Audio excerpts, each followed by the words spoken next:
Here are the stories we're covering this week in the Category 5.tv newsroom. Netflix is messing around with pricing in Australia.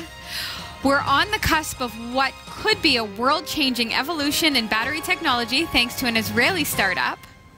MP3 is dead, sort of. Let the VR headset legal wars begin. A company that won $500 million from Oculus is now going after Samsung's Gear VR. And the WannaCry ransomware is taking online threats to a whole new level. These stories are coming right up. Don't go anywhere. Now here's another great way you can support the shows you love from the Category 5.tv network by shopping at GearBest. That's right, Jeff. cat5.tv/GearBest. It's an online store for the geek streak in you. Or the loved ones. Well, of course. I mean, especially your loved ones, right? Because cat5.tv/GearBest, quite frankly, has all of the greatest tech gifts that you could ever hope for at rock-bottom prices. Do they have cell phones? You betcha. Cat5.tv/GearBest has a wide assortment of unlocked Android cell phones and tablets. What about consumer electronics? Those make a great gift. Absolutely. From high-tech watches to action cameras, headphones, even virtual reality headsets. Cat5.tv/GearBest has you covered. They literally have it all, Jeff. Literally. Really? It's like a superstore right from the comfort of your own chair at your computer through the interweb. Yeah. There's no way they have it all. It's true. It's just a bunch of random electronics. Test me. What about clothes? Yep. Both men and women, fashionable apparel at rock-bottom, super-duper prices. Kind of like this? Well, look at this coat. What do you think? It's a slimming mock leather jacket. I love it. It's available for less than $30 plus free shipping at cat5.tv/GearBest. Yeah, all right. You kind of got me there. Wow. Any other questions for me, Jeff? Now that the winter has passed, flying season. Do they have any good deals on, say, drone copters? Oh my goodness! Well, check this out. Dude, they have everything. Check out over 500 various drones. And not only that, they're available marked down by about 30 to up to 63% off the regular price. Love it. What's the website again? Well, you're going to find GearBest on our partners pages for any of your favorite Category 5 TV shows like New Every Day, Category 5 Technology TV, The Pixel Shadow. But of course, if you want to shop absolutely right now and you want to go straight to the site, all you have to do is visit cat5.tv/GearBest. See, that's easy. cat5.tv/GearBest. That's right. Happy shopping. I'm Sasha Dermatis, and here are the top stories for the week of May 17th, 2017. Would you pay more to get your Netflix fix? How about on weekends when the urge to binge strikes hardest? A price hike could well be in the works, with the streaming giant quietly testing out changes to the cost of plans in Australia. Netflix has tested upping Australian prices by as much as $3 Australian over the weekends, increasing its basic plan from $8.99 to $9.99 a month, its standard plan from $11.99 to $13.99, and its premium plan from $14.99 to $17.99 a month. Netflix confirmed that it had tested price changes, but was quick to emphasize that it had not made any announcement to change prices, either locally or globally. Regardless, Australians could be up for a Netflix price increase within a matter of weeks. In addition, the federal government is set to extend Australia's 10% goods and services tax to intangible supplies, such as digital content, games, and software, which would also impact the cost of using online streaming companies such as Netflix. Quickly, I just want to say, never have I ever had a company test a price change and then be like, oh, wait, no, never mind. We will not increase the price. I feel like... Yeah, it doesn't really go that way. It doesn't, like, it seems... We're just going to try this tax. We're going to try it. Give it a try, see whether Ontario. or not, you know... Doesn't last so long. No, it doesn't. Yeah. Doesn't last, or it stays and it's like, it stays forever. It never goes away. What happens if your hydro bill goes up? Well, really, like, it's something we've taken for granted, because, like, remember when Netflix came out and it's just like the solid $9.99 or whatever, and now they've added the current like Now you have the normal $9.99, but $9.99, and you could install it on all of your friends' computers. Yeah, that's what we did, like for our family. But now there's like the 2-tier system in Canada, anyways. How it's like the premium, like $14 or something. Which is what I like. I have the best Netflix, and I love the best Netflix. I love Netflix. Like, I love it so much. It's ridiculous how much I love Netflix. So, guess what, Netflix? I'll probably pay more. I don't want to. I'll be sad about it. But you got me, because you give me good shows. It's good content. Yeah, and they have and Netflix originals is the problem. Unlimited. So you get hooked on Netflix originals, and then you can't even be like, I'll just cancel and go back to cable, or I'll just use, you know, a Roku or something. Like, you can't do that with Netflix. Roku has Netflix. Oh, right.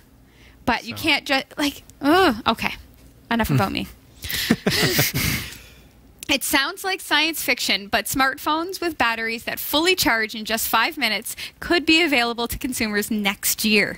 The technology was first shown off in 2015 when Israeli startup StoreDot demonstrated its flash battery at the CES Tech Show in Las Vegas. Chief Executive Doran Meiserdorf recently said it is now expected to enter production in early 2018. Mr. Meiserdorf said that he could not reveal which manufacturers were signed up to use the technology. In 2015, he had said his firm's battery contained materials that allowed for non-traditional reactions and the unusually fast transfer of ions from an anode to a cathode, the electrical process that charges a battery. The design involves nanomaterials, which feature extremely small structures and unnamed organic compounds. The company also unveiled an electric car battery that charges in 5 minutes at a tech show in Berlin this week. The firm said the battery provides 300 miles of range. Way to go. All right, MP3, the format that revolutionized the way we consume music since the 90s, has been officially retired, in a manner of speaking. The German research institution that created the MP3 format, the Fraunhofer Institute for Integrated Circuits, announced that it had terminated licensing for certain MP3-related patents. In other words, they didn't want to keep it on life support because there are better ways to store music here in 2017. In its place, the director of the Fraunhofer Institute said that the advanced audio coding, or what we know as the AAC format, has become the de facto standard for music download and videos on mobile phones. It's simply more efficient and has greater functionality, as streaming TV and radio broadcasting use the format to deliver higher quality audio at lower bit rates than MP3. So sorry to see you go, MP3. Games company ZeniMax, which successfully sued Facebook-owned Oculus for $500 million earlier this year, has filed a new lawsuit over Samsung's Gear VR headset. The suit alleges that Samsung knowingly profited from Oculus technology that was first developed at ZeniMax, then misappropriated by Oculus executive John Carmack. Carmack, whose company ID Software was acquired by ZeniMax in 2009, was one of the driving forces behind the Gear VR. While the headset was released by Samsung, it's described as powered by Oculus with heavy software optimizations developed by Carmack. But the lawsuit alleges that Carmack owed much of his success at Oculus to software he developed as part of a team at ZeniMax.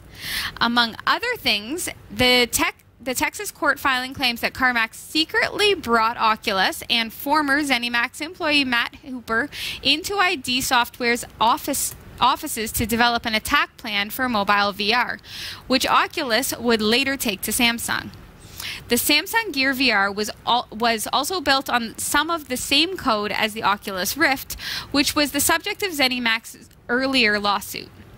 The new lawsuit officially accuses Samsung of copyright infringement using ZeniMax VR code in the Gear VR, as well as trade secret misappropriation, unfair competition, and unjust enrichment.